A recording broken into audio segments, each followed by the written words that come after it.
In the vast, sun-drenched expanse of West Africa, where the Sahara's golden dunes stretch towards the horizon like a motionless sea, a story of almost unimaginable wealth unfolded. Imagine a river of gold, not of water, flowing across this desert. Imagine a king so rich that his very generosity could disrupt the economies of entire nations. This is not a fable or a myth, but the true account of the Mali Empire, a civilization that once stood as one of the wealthiest and most influential on the planet. Its story is inextricably linked to a single precious metal gold, but it is also a story of faith, learning, and of a leader whose name would be whispered in awe. The rise of the Mali Empire. Long before Mansa Musa's golden reign, the foundations of the Mali Empire were laid by Sundiata Keita, a warrior prince and founder. The story of Mali begins around 1235 CE, in the fertile grasslands south of the Sahara. Sundiata the Lion King forged a unified state. He united smaller kingdoms through strategy and charisma. He rallied his people to overthrow an oppressive king. His victory birthed a new political and social order. He established a government balancing central authority with local traditions, creating a stable foundation for an empire. The Mali Empire spanned much of West Africa, modern-day Mali, Senegal, Guinea, Niger. The empire sat in a strategic geographic sweet spot. A kingdom forged in gold and salt.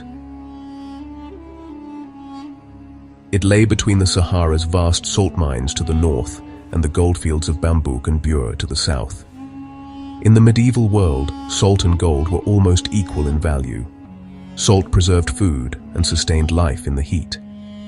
Gold was the universal standard of wealth. By controlling the trade routes, Mali's rulers commanded immense fortunes. Sundiata secured key trading cities, Djenné, Gao, Timbuktu. He transformed them into bustling commercial hubs. They made the perilous journey across the desert. Heading south, they carried slabs of salt. On the return, they were laden with gold dust, ivory, and other valuable forest and savanna goods. A golden age, Mansa Musa's reign. In the year 1312 CE, the throne of the Mali Empire passed to a man, Mansa Musa. His name, which simply means King Musa, would become synonymous with wealth on a scale that is difficult to comprehend even today. He inherited an empire that was already strong and prosperous, thanks to the groundwork laid by his predecessors like Sundiata Keita. However, it was under Mansa Musa's astute and ambitious leadership that Mali entered its true golden age.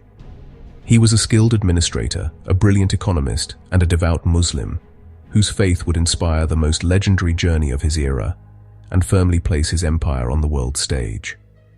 During his reign, Mansa Musa significantly expanded the borders of the Mali Empire. Through a series of strategic military campaigns and diplomatic alliances, he annexed new territories, including the important trading city of Gao and its surrounding kingdom. At its peak under his rule, the empire stretched for some 2,000 miles.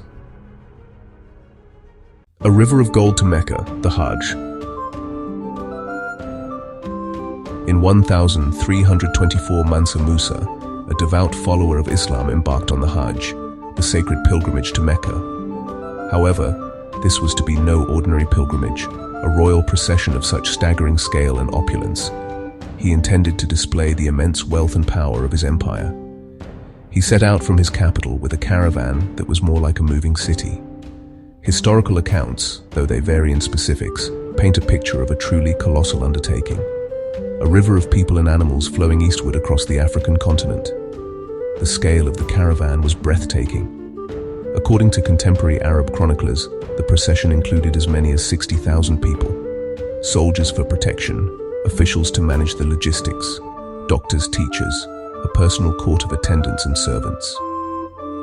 An entire section of the caravan was dedicated to carrying the gold. Reports speak of over 100 camels, each laden with bags containing hundreds of pounds of pure gold dust. In front of Mansa Musa himself marched 500 heralds, each dressed in fine silk, carrying a staff of solid gold. It was a spectacle of power and piety. The journey itself was an epic feat, covering nearly 4,000 miles, map tracing the route of Mansa Musa's Hajj from Mali, across the Sahara to Cairo, and then on to Mecca, with key cities marked. A flood of gold in Cairo.